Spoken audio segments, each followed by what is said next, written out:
And then of course we need to do pressure transient analysis. It's a specialty of the reservoir engineer. We basically do well testing. So we have test separator here. Okay, we have manifold to control the direction of our flow. And of course we have well here. We have pressure recorder there.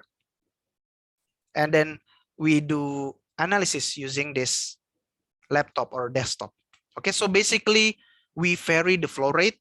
Okay, we vary the flow rate by adjusting the choke or by adjusting the valve. And from the variation of flow rates, we get the change or the profile of reservoir pressure, of course. Okay, so we get flow rate profile, we obtain pressure profile, we incorporate PVT data and other information, maybe permeability, porosity, thickness, and others. We combine within this pressure transient analysis. And we can construct this kind of analysis. So we now become like a doctor, okay, like a physician, to know the health, the characteristics, the behavior of our reservoir. There are a lot of conditions: homogeneous, dual porosity, dual permeability, composite, multi-layer, fracture, skin, and the boundary, no flow, constant pressure, infinite reservoir, many conditions we can find in our reservoir.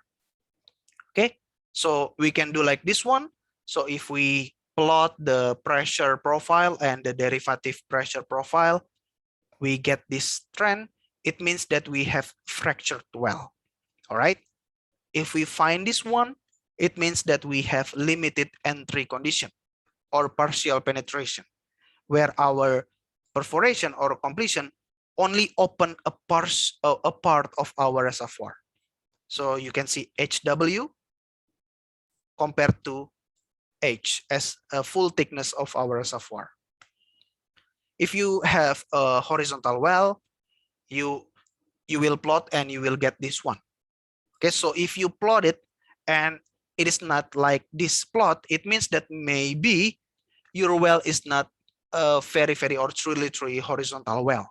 So we can get results like that also. Okay, and then if you have homogeneous reservoir, you will get this trend. So if you get this trend, it means that you can analyze, you can conclude that yes, your reservoir is actually a homogeneous reservoir.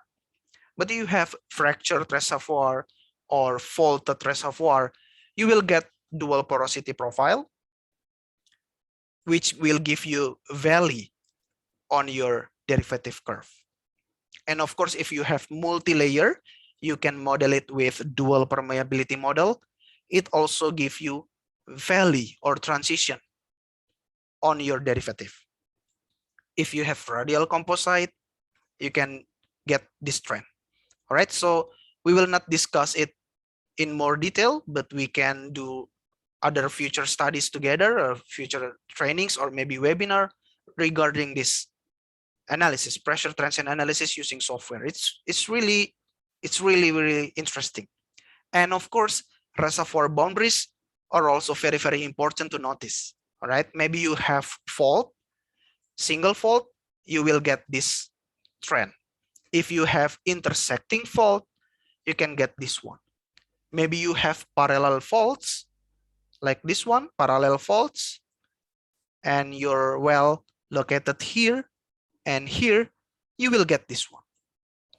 Okay, and if you have U-shaped boundary or channel reservoir, right, a lot of reservoirs are actually channel reservoir, you will get this trend.